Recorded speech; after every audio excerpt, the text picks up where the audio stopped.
والسلام علی من لا نبی بعد وبعد اعوذ باللہ السمیع العلیم من الشیطان الرجیم بسم اللہ الرحمن الرحیم 29 نمبر آیا سورہ قصص۔ فلما قضى موسى الأجل وسار بأهله آنس من جانب الطور نارا قال لأهلهم امكثوا إني آنست نارا لعلي آتيكم منها بخبر أو جزوة من النار لعلكم تصطلون فلما آتاها نودي من شاطئ الوادي الأيمن في البقعة المباركة من الشجرة أن يا موسى إني أنا الله رب العالمين وأن ألقي عصاك فلما رآها تهتز كأنها جان ولا مدبرا ولم يعقب يا موسى أقبل ولا تخف إنك من الآمنين صدقت يا رب العالمين۔ فلما پس جب قضا پورا کر دیا موسیٰ علیہ السلام نے اجلا مقررہ میعاد کو، وقت کو، وسارا اور چلے بیاہلہ اپنے اہل کے ساتھ، آنسا دیکھا من جانبی طرف سے الطور طور کے نارا آگ کو، کالا کہا لیاہلہ اپنی اہلیہ سے امکسو آپ ٹھہریں، انی میں نے آنستو دیکھا ہے نارا آگ کو، لعلی شاید کہ آتیکم میں لاؤں آپ کے پاس منہا وہاں سے بخبرن کوئی بات کوئی خبر، او جزوتن یا چنگاری من النار آگ سے، لعلکم تاکہ تم تستلون اسے تاپ سکو۔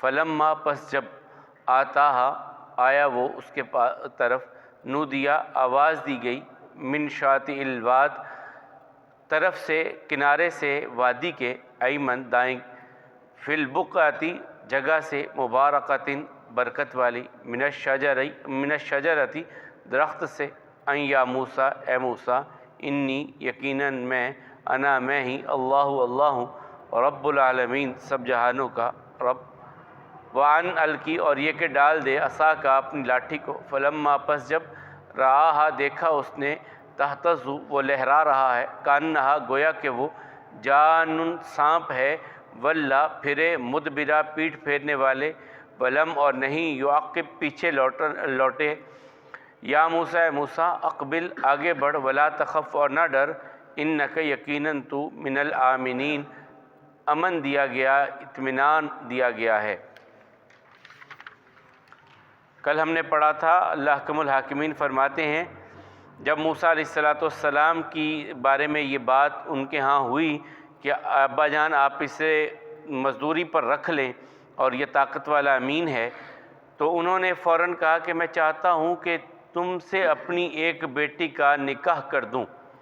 یہ بڑا معاملہ ہوتا ہے، بیٹیوں والے گھر میں کسی غیر محرم کا ایسے رہنا کہ فلاں کزن آ گیا ہے اب وہ ادھر رہ رہا ہے، یہ بڑے معاملات عجیب ہوتے ہیں۔ کزن کے نام پر ہم جو سہولتیں دے دیتے ہیں نا، یہ خرابی کے معاملات ہوتے ہیں۔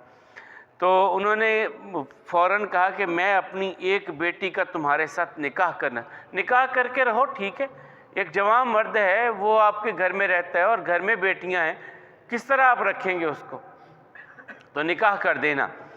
تو انہوں نے کہا کہ میں تمہیں اپنی بیٹی کا تمہارے ساتھ نکاح، ہاں اجرت پہ میں رکھ رہا ہوں آپ کو، 8 سال یا 10 سال میری بکریاں چرانی ہیں، جو بھی مدت اس میں سے آپ مکمل کریں آپ کے لیے آسانی ہے۔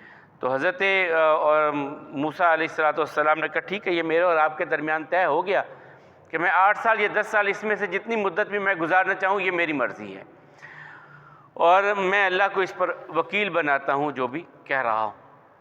شادی ہو گئی، 10 سال رہے موسیٰ علیہ السلام۔ ہاں اس میں ایک چیز جو ہمارے معاشرے میں نہیں ہے کہ ہم کہتے ہیں کہ بیٹی کا باپ کیوں کسی سے کہے کہ میری بیٹی کا رشتہ لے لو، یہ ہمارے معاشرے میں ایک خرابی ہے، ہم اپنی انا میں رہتے ہیں، ہم کیوں کہیں، حالانکہ یہ نہیں ہونا چاہیے۔ اگر آپ کو اچھا صالح کوئی انسان نظر آتا ہے، خاندان میں کوئی بچہ نظر آتا ہے، آپ خود بھی بات کر لیں، اور یہ بات کرنا رشتے کے بارے میں یہ کوئی جو ہے وہ عزت کی ذلت کی بات نہیں ہے کہ اس سے عزت کم ہو جاتی ہے، ذلت آتی ہے کہ میں اپنی بیٹی کے بارے میں بات کروں۔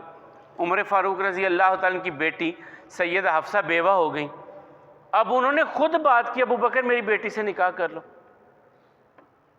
عثمان میری بیٹی سے نکاح کر لو، خود انہوں نے بات کی تو یہ نہیں ہے کہ اس سے عزت کم ہو جاتی ہے، عزت نہیں کم ہوتی۔ ہاں ہمارے معاشرے کا ایک خول بن گیا ہے، ہمارے معاشرے میں ایک ہوا بنا دیا گیا ہے کہ بیٹی والے تو بات نہیں کرتے نا، یہ ایک ویسے عجیب سا معاملہ ہے۔ یہاں بھی اللہ تعالیٰ تذکرہ کریں کہ انہوں نے خود کہا کہ میں چاہتا ہوں کہ اپنی بیٹی کا نکاح تو اس سے کر دوں۔ تو بہرحال اللہ موسیٰ علیہ السلام نے وہ مدت پوری کی۔ بعض نے اچھا یہ بھی کہا ہے کہ یہ جو 8 سال یا 10 سال رہے یہ حق مہر تھا۔ نہیں، حق مہر تو اس خاتون کا حق ہوتا ہے، سسر کا حق نہیں ہوتا۔ حق مہر آپ جو بھی دیتے ہیں وہ اس عورت کا ہوتا ہے جس کے ساتھ آپ کا نکاح ہو رہا ہے، اس کے باپ کا نہیں ہوتا۔ تو یہ تو مزدوری کر رہے ہیں باپ کے لیے، اس کی بکریاں چرانے کی بات کریں، حق مہر علیحدہ سے ہوگا۔ یہ انہوں نے جو مزدوری کی ہے وہ اس کا جو بھی معاوضہ انہیں ملا وہ اس میں سے حق مہر دے کر کے اپنی بیوی کے ساتھ رہے۔ 8 سال یا 10 سال گزر گئے۔ اس کے بعد موسیٰ علیہ السلام کے دل میں آیا کہ اب معاملہ ٹھنڈا ہو گیا ہوگا، میری ماں ہے، میری باپ ہے، بھائی ہے، بہن ہے، چلتے ہیں واپس مصر کی طرف۔ تو وہ وہاں سے چلے، راستے میں آ رہے ہیں، ٹھنڈ ہے، رات ہے، اور دونوں میاں بیوی واپس آ رہے ہیں مدین سے مصر کی طرف۔ وہ یہاں تذکرہ ہے فلما قضا موسیٰ الاجل، موسیٰ علیہ السلام نے اجل یہ کتنی پوری کی اس میں بھی کوئی پکی بات نہیں ہے، 8 سال رہے یا 10 سال رہے۔ اکثر مفسرین کی رائے یہ ہے کہ 10 سال موسیٰ علیہ السلام وہاں پر رہے۔ اس اثناء میں کچھ تبدیلی مصر میں بھی آ چکی تھی۔ یہ تاریخی بات ہے کہ وہ جو فرعون تھا وہ زخمی ہو چکا تھا۔ ایک مرتبہ وہ اپنے رتھ پہ نکلا تھا بنی اسرائیل کو سختی کرنے کے لیے کہ یہ مزدوری صحیح طور پہ نہیں کر رہے، یہ جو میں نے کام دیے وہ مکمل نہیں ہو رہے۔ ان کی انسپیکشن کے لیے نکلا تھا، بیمار تھا، تو یہ گر گیا اپنی وہ رتھ جو سواری شاہی سواری تھی اس پہ سے گرا ہے، اور اس کے اوپر سے جو ہے وہ سواری گزر گئی۔ وہ جو بھی سواری کا جو تھا وہ اس کے اوپر سے گزرا، یہ کچلا گیا، بڑا زخمی ہو گیا۔ اسے محل میں لے آئے، اس نے پھر اپنے بڑے سے چھوٹے بیٹے کو اگلا فرعون نامزد کر دیا اور یہ چلا گیا۔ اب موسیٰ علیہ السلام اس اثناء میں واپس آ رہے ہیں، تو انہوں نے جب مدت پوری کر دی اور وسارہ بأہلہ، اور اپنے اہل کو لے کر کے چلا۔ یہاں بھی اہل سے مراد کیا ہے؟ بیوی۔ لیکن یہ اصول ہم موسیٰ کی بیوی کے لیے مان لیتے ہیں، ہمارے ہاں کچھ ایسے بھی نالائق ہوتے ہیں نبی کریم صلی اللہ علیہ وسلم کی بیویوں کے لیے یہ لفظ نہیں مانتے۔ موسیٰ علیہ السلام کی بیوی کے لیے مان لیتے ہیں، رسول اللہ صلی اللہ علیہ وسلم کی بیویوں کے لیے انکار کر دیتے ہیں۔ بہرحال اللہ انہیں ہدایت دے۔ تو کہنے لگے وسار بأہلہ، اور چلے اپنی اہلیہ کے ساتھ۔ آنس من جانب الطور نارا، میں نے طور کی جانب ایک آگ کو دیکھا ہے۔ قال لأہلہ امکثوا، اپنی اہلیہ سے کہنے لگے امکثوا، آپ ٹھہریے یہاں۔ دیکھیں اپنی بیوی کو جمع کے صیغوں سے انہوں نے یعنی ادب احترام کو ملحوظ رکھا ہے۔ بیوی بھی ایک انسان ہے، وہ اسے بھی بلانے میں جو بڑا ایک خوبصورت انداز ہے موسیٰ علیہ السلام کا کہ آپ یہاں ٹھہر، یہ بھی کہا تو یہاں ٹھہر میں آتا ہوں، نہیں یہ نہیں کہا آپ یہاں ٹھہریں، یہ کہا ہے موسیٰ علیہ السلام نے اپنی بیوی سے۔ یعنی کوئی بھی انسان ہو احترام کے ساتھ گفتگو، اس کا ایک اپنی لذت ہے، ایک اپنی مٹھاس ہے۔ آپ کسی کو احترام سے بلاتے ہیں، اور یہ حقیقت ہے جو انسان کے اپنے اندر ہوتا ہے وہی کسی کو دیتا ہے۔ جو انسان کی جیب میں، میری جیب میں جو کچھ ہوگا میں وہی آگے کسی کو دے سکتا ہوں۔ تو احترام وہی دیتا ہے جس کا خود کوئی مقام ہوتا ہے۔ تو بہرحال موسیٰ علیہ السلام نے کہا کہ آپ یہاں ٹھہریں، انی آنست نارا، میں نے آگ کو دیکھا ہے، لعلی آتیکم منہا بخبر، میں وہاں سے کوئی خبر لے کر کے آتا ہوں، شاید کوئی بندہ مل جائے، راستہ بتا دے، کچھ پتہ چل جائے ہمیں، یا میں وہاں سے آگ کا کوئی انگارہ لے کر کے آؤں کہ آگ جلا کر کے رات کی جو ٹھنڈک ہے اس کی شدت کو کم کر سکیں، آگ تاپ سکیں ہم، او جذوۃ من النار، یا ہم آگ کا کوئی چنگاری لے کر کے، لعلکم تصطلون، تاکہ ہم اس سے سیک حاصل کر سکیں، گرمائش حاصل کر سکیں اس آگ سے۔ فلما آتا نودیا، جب یہ آئے اس طرف، اب گئے تو تھے آگ لینے، مل نبوت گئی اللہ تعالیٰ کی طرف سے، آگ لینے آئے تھے اور نبوت، کیا خوبصورت اللہ تعالیٰ کی طرف سے انعام اور تحفہ ملتا ہے انہیں۔ فلما آتا نودیا من شاطئ الوادی، تو انہیں کنارے سے، وادی کے کنارے سے آواز دی گئی، الایمن، جو دائیں طرف تھا، وادی کا دایاں کنارہ جو تھا اس سے انہیں آواز دی گئی، فی البقعۃ المبارکہ، بڑی بابرکت جگہ تھی، بڑا بابرکت ٹھکانہ تھا، وہاں سے انہیں آواز دی گئی من الشجرہ، درخت کی طرف سے، ادھر کوئی درخت تھا اس کی طرف سے انہیں آواز دی گئی، ان یا موسیٰ انی انا اللہ رب العالمین، اے موسیٰ میں ہی اللہ ہوں، سب جہانوں کا رب میں ہی ہوں۔ اب اس کے بعد پھر وہ اگلے معاملات بھی آئے جو ہم پیچھے پڑھا ہیں۔ اللہ تعالیٰ نے کہا کہ آپ جائیے فرعون کی طرف، انہوں نے کہا میری زبان جو ہے وہ رکتی ہے، اور میرے ساتھ میرے بھائی کو میرا وزیر بنا دیں، میں نے ان کا ایک قتل بھی ہوا ہے، وہ بھی میرے اوپر سامنے لے کر کے آئیں گے، فرعون کے سامنے جانا۔ تو اللہ تعالیٰ نے پھر ان دعاؤں کو قبول کیا جو انہوں نے کی، رب اشرح لی صدری ویسر لی امری واحلل عقدۃ من لسانی یفقہوا قولی، یہ موسیٰ علیہ السلام کی دعا تھی، یا اللہ مجھے ایسی بات کہنے کی توفیق دے کہ اگلے کو میں بات سمجھا سکوں، اور اے اللہ مجھے میرے سینے کو کھول دے، اتنی بھاری ذمہ داری مجھ پر آ رہی ہے، اور میری زبان کی گرہ کو کھول دے۔ زبان کی گرہ کے حوالے سے ہمارے ہاں بھی ایک بنی اسرائیل کی روایت آئی ہے جو یہود کے ہاں تھی، کہ ایک مرتبہ موسیٰ علیہ السلام فرعون کی گود میں کھیل رہے تھے، تو اس کی داڑھی کو یا اس کی ٹوپی کو، جو تاج اس نے پہنا تھا، اسے پکڑ لیا۔ تو ساتھ والوں نے کہا دیکھا ہم کہتے تھے نا تو بنی اسرائیلی کو نہ پال، یہ تیری ٹوپی پگڑی عزت کے در پہ ہو گیا ہے۔ تو انہوں نے کہا نہیں بچہ ہے، کیا ہو گیا ہے؟ نہیں بچہ ہے، سیدھا ہی ہاتھ کس کا تیری دستار پہ آیا؟ نہیں بچہ ہے۔ کہا بھی پتہ چل جاتا ہے، آگ منگواؤ اور لعل منگواؤ، یاقوت منگواؤ اور رکھو سامنے، دیکھتے ہیں۔ کہتے ہیں کہ وہ اس وقت جب موسیٰ علیہ السلام کے سامنے تو لال کی طرف ہاتھ کیا، تو جبریل نے ہاتھ تھوڑا سا آگے کر کے آگ کا انگارہ وہ لے کر کے منہ پہ رکھ لی۔ یہ بنی اسرائیلی روایت ہے، اس کی کوئی ایسی بات نہیں ہے۔ ویسے انہوں نے کہا یا اللہ مجھے بات کا فہم دے دے، میری زبان کی گرہ کو کھول دے، اور یا اللہ میرے سینے کو کھول دے، یہ سارے معاملات اللہ تعالیٰ سے، اور میرا وزیر مجھے طاقت عطا کر میرے بھائی کو میرا ساتھی بنا دے۔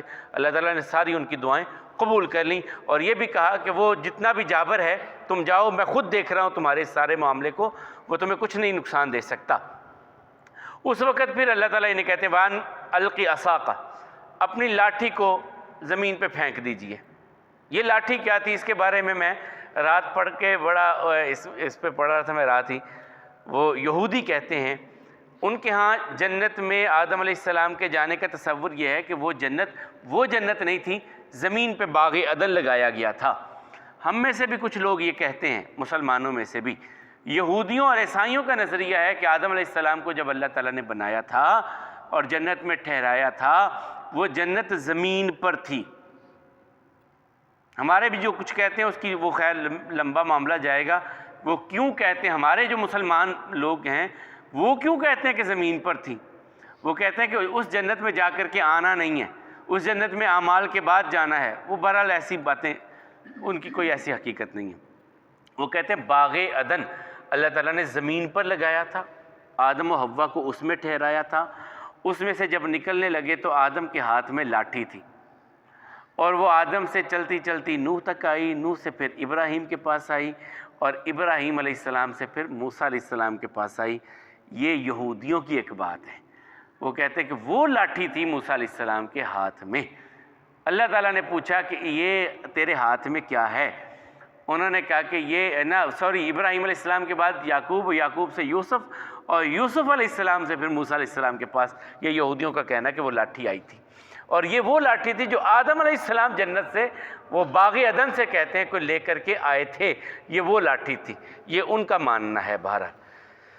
تو اللہ تعالیٰ کہتے ہیں کہ اللہ تعالیٰ نے بھی پوچھا کہ اے موسیٰ آپ کے ہاتھ میں کیا ہے؟ کہا جی لاٹھی ہے۔ کیا کرتے ہیں اس سے؟ میں بکریوں کے لیے پتے جھاڑتا ہوں اور ٹیک لگا کر کے کھڑا ہوتا ہوں۔ تو اللہ تعالیٰ نے کہا وان القی عصاک، اسے اب زمین پر پھینک دیجئے لاٹھی کو۔ فلما رآها تہتز، اب موسیٰ علیہ السلام نے جب دیکھا کہ لاٹھی پھینکی ہے تو وہ یوں لہرانے لگی جیسے سانپ ہوتا ہے، تہتز لہرا رہی ہے، حرکت کر رہی ہے، کأنہا جان، گویا کہ وہ سانپ ہے، سانپ کی طرح وہ لاٹھی حرکت کر رہی۔ ولا مدبرہ، ولا ہوتا ہے انسان پھر جائے، مدبرہ پیٹھ پھیر کر کے، یعنی اس طرف واپس پلٹ کے دیکھے ہی نہیں، اس طرح ہے۔ ولا مدبرہ، وہ پیٹھ پھیر کر کے موسیٰ علیہ السلام یہاں سے نکلے۔ ولم یعقب، اور پلٹ کر کے انہوں نے دیکھا نہیں ہے، اسی سے لفظ عاقب ہوتا ہے بعد میں آنا۔ تو ولم یعقب، اور انہوں نے پیچھے پلٹے نہیں۔ اللہ تعالیٰ کی طرف سے آواز دی گئی یا موسیٰ اقبل، موسیٰ آگے آؤ، ولا تخف، ڈرو نہیں، آگے آ جاؤ، ڈرو نہیں۔ اور پھر کہا کہ اس لاٹھی کو پکڑ لو، سنعیدھا سیرتھا الاولی، ہم اسے پہلی حالت میں لے آئیں گے، پکڑ لو اس لاٹھی کو تم۔ انک من الآمنین، یقیناً آپ وہ ہیں جنہیں امن دیا گیا ہے، سکون دیا گیا ہے، آپ مطمئن ہو جائیں، آپ لاٹھی کو اٹھائیں۔ پھر آگے ایک اور معجزہ دیا گیا، وہ ہم انشاءاللہ کل پڑھیں گے۔ جب فیصلہ کیا موسیٰ علیہ السلام نے، مدت مکمل کی موسیٰ علیہ السلام نے اور واپس آنے کا فیصلہ کیا، اپنی اہلیہ کو ساتھ لیا، تو انہوں نے کہا میں نے دیکھا ہے آگ کو طور کی طرف، اور اپنی اہلیہ سے کہنے لگے میں نے آگ کو، تم آپ ٹھہریں یہاں پر، میں وہاں جاتا ہوں اور وہاں سے کوئی خبر لے کر کے آتا ہوں یا آگ کا انگارہ لے کر کے آتا ہوں تاکہ ہم اسے تاپ سکیں۔ جب وہ آئے اس کی طرف آواز دی گئی وادی کے دائیں کنارے کی طرف سے، جو بڑی بابرکت جگہ تھی، درخت کی طرف سے، اے موسیٰ میں ہی اللہ ہوں، سب جہانوں کا رب، اپنی لاٹھی کو پھینکیے۔ پس جب انہوں نے اس لاٹھی کو دیکھا وہ لہرا رہی تھی گویا کہ وہ سانپ ہے، پیٹ پھیر کر کے نکلے اور واپس نہ پلٹے۔ آواز دی اے موسیٰ واپس آئیے، آگے آئیے اور ڈریے نہیں، یقیناً آپ امن دیے گئے ہیں۔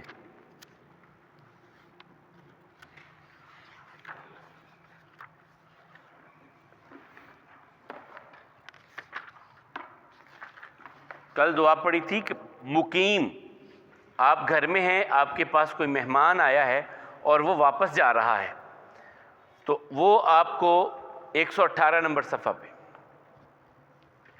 تو آپ اسے دعا دیں، مسافر جانے والے مہمان کو دعا دیں کہ میں تیرا دین، تیری امانت، تیرا آخری عمل، خاتمہ اعمال اللہ کے سپرد کرتا ہوں۔